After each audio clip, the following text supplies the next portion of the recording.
Let's talk about Sorcerer's Rescue.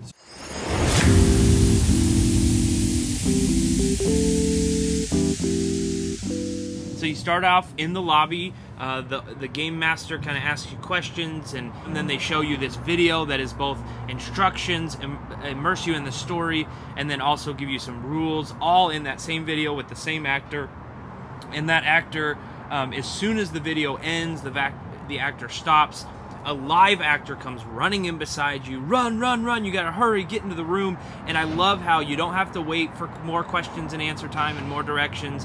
As soon as that video ends, it is just throw you in the room, we're going. And the room starts there, right as soon as you get into the room.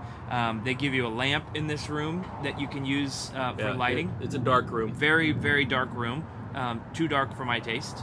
But it was a good room. And we've been in much worse rooms in terms of darkness, but one of the reasons why rooms make it dark is because it just naturally feels more immersive. And so rooms that have lack a little bit of detail, which I think that room could have slightly, but it felt more immersive than like the first room because it's dark and you can't see all that you can't see the exposed wire in those things because the room's so dark. But. So without giving too much away, I don't want to forget to talk about this though. Kevin, the owner, met us after the first room and just sort of gave us a mini tour and talked to us and was very welcoming.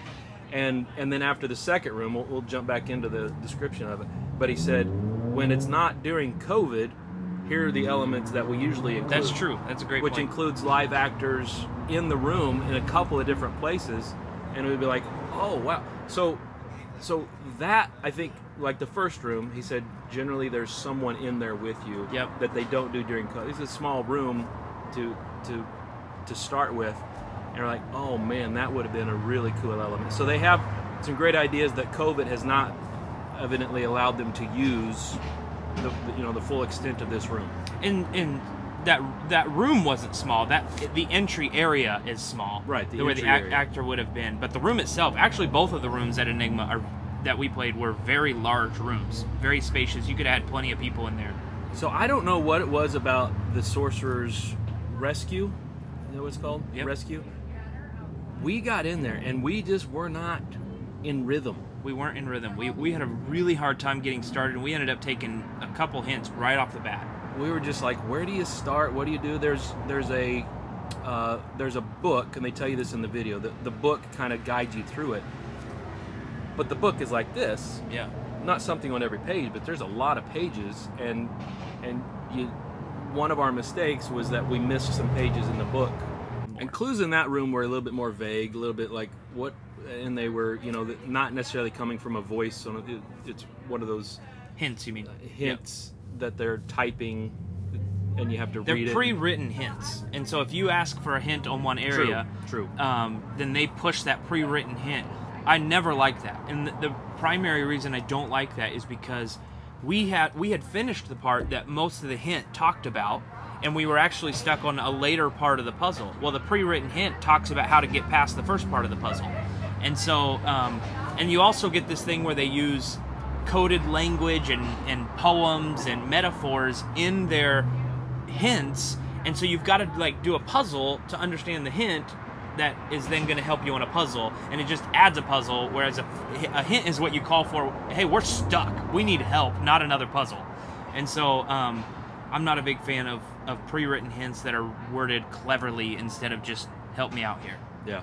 So as we get into Sorcerer's Room, we started to get a little momentum at some points, and then we would get stuck, and I think lighting led to some of our confusion because there were some colors that weren't clear, that, oh, that's a different color than that, but you couldn't see it unless you hold like your lantern right up to it and you're studying that piece of it. So masks hurt us multiple times in this room.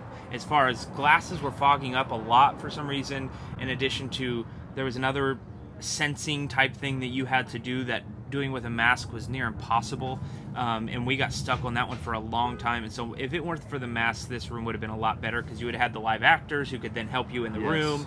I would also say that they had a video in this room that was full on CGI, good acting video, that was a step above the video that we saw in the lobby. Yeah. That was really good. And so I'm not sure why they didn't do, maybe it's just a money thing, but they didn't do all their videos that way. But they did have a a video in there that was extremely well done. Yeah, another room that 4 people would have probably had a better time than 2 people. Yep. Because it's a very non-linear room. You could have just spread out and everybody work on a different puzzle. Yeah. But and some of the puzzles require 2 people at a time. So we were forced to work together on a couple puzzles that required 2 hands. If we could have divided and conquered a little bit better, yep, we would have got through a little bit better. So one of the things we said as we finished up this room was just like, this room kicked our butts. It kicked our butts. And it just kind of felt, you know, it was one of the few times that, you know, we didn't finish something. It's our first like full-blown fail. Like, we never even finished the room. They had to come in and help us finish the room. Yeah, it comes in and says, man, you are almost there. You do this thing and that thing and you're there. Yeah. Like, well, just add 10 minutes to our time then, buddy. And I think we've gone over time before, but it's been close enough that the game master has allowed us to go over a minute or 2. This one, I think we were going to go more like 10 minutes over. What would you give Sorcerer's Rescue? Well, we didn't talk about entertainment value at all yet. And okay. I would say that is one thing that pushes it good in the right direction to me. Is it was a fun theme. You're in a fairy world, and you're never bored. I've not been in a fairy world, and the storyline itself was a lot of fun. And so I felt like it was original in its storyline, and so I feel like it's worth mentioning. It's in a dark world, but not dark to be scary. It's in a dark world just because it's a fairy world. Kind of like the underworld. Yeah. And I'm not sure why they made it so dark, because you could have a fairy world that's light, but they chose dark. I guess it fits the storyline a little bit, but it could have been a little brighter. But good theme. So as far as rating goes, I think I'd give Sorcerer's Rescue. It's right between a 3 and a 4, but I think I'd bump it up to a 4 just because of the immersiveness was good, the storyline was good, and I don't want to give it a 3 just because we failed and I'm bitter. No, yeah, you are bitter, but I would say maybe not quite a 5, but this was a solid 4 for me.